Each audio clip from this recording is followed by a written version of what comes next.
na sua visão, ano que vem nós vamos entrar num ano complicado de novo. Mais uma vez. E eu creio que vai ser um dos mais complicados que nós tivemos até hoje na questão presidencial. Como a igreja deve se posicionar quanto a isso? Que eu acho que essa é a principal guerra cultural hoje do Brasil, é a questão política que envolve depois outras coisas. A igreja deve abrir espaços para isso? Como a igreja deve fazer? Porque a gente também tem o problema de igreja ficar colocando um monte de político no púlpito da igreja, fazendo campanha política. Como você enxerga isso? Espera-se muito que a igreja tome uma posição também, né? Política. Eu sou totalmente contra o uso do púlpito para propaganda eleitoral, né? Eu entendo quando alguém diz, olha, a igreja pode se posicionar politicamente, porque o sindicato pode, porque a universidade pode, por que a igreja também não pode? Do ponto de vista racional, esse argumento para mim é totalmente válido. Pode, mas aí eu lembro Paulo, né? Nem tudo que eu posso eu devo fazer, Sim, né? Nem tudo que é permitido é lícito fazer. E por que não é lícito a igreja se posicionar em torno de candidatos? Né? Porque a igreja, acima de tudo, é um espaço de adoração a Deus, é um espaço de proclamação do Evangelho. Então, o único nome que deve ser promovido é o nome de Jesus. Perfeito. É esse ponto, né? O nosso candidato sempre é Jesus. Então, eu tenho muito problema com isso, porque todo mundo que vai usar o púlpito, ele vai justificar que ele está ali em defesa da igreja, em defesa da família, não sei o que e tal. Ok. A questão é possível fazer essa defesa sem usar o púlpito? Por que usar o púlpito? Por que usar esse espaço sagrado? O espaço da proclamação da palavra é um espaço sagrado, é um espaço que a gente deve levar a sério. Não é espaço para coach, não é espaço para humorista, não é espaço para político.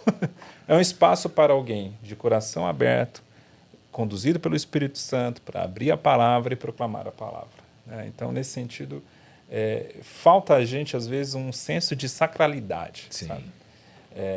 Dito isso, fora do púlpito ou fora do templo, aí cada um com a sua liberdade. Se eu quiser promover, eu promovo. Se não quiser, todo mundo é cidadão e tem o seu direito de escolher e não escolher. Inclusive, também, o não escolher é um direito. Né?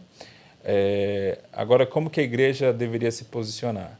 Acima de tudo, com um senso profético. O que é um senso profético? Eu acho que é um pouco daquilo que eu já falei no início, que eu vou sempre defender o evangelho, independente se isso é compatível ou incompatível com a direita ou com a esquerda. Esse é o ponto. Né? Deixa eu ser mais objetivo aqui, para não ficar uma coisa vaga. Nós cristãos, de maneira geral, costumamos usar a seguinte expressão: eu vou votar em fulano porque fulano é um defensor dos valores do evangelho. Que valores são esses que normalmente a gente lê? Fulano é contra o casamento entre pessoas do mesmo sexo e é contra o aborto. Então a gente resume valores cristãos a duas pautas. Eu não estou negando aqui que essas duas pautas são importantes e caras à fé cristã. Tá?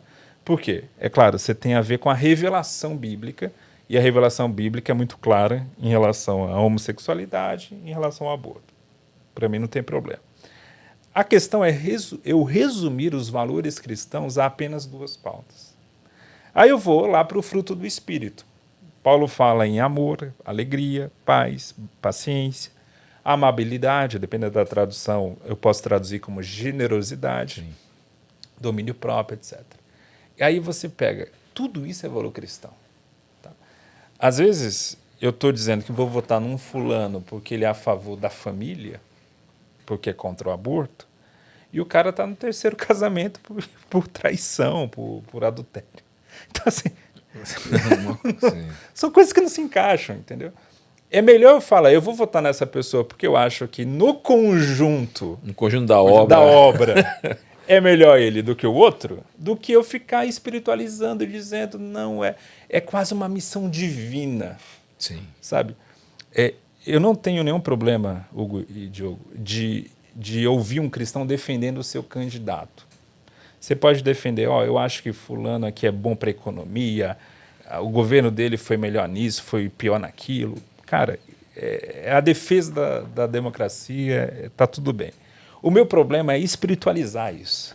Sabe? É como se Deus tivesse me mandado votar naquela pessoa, porque aquela pessoa é um escolhido de Deus.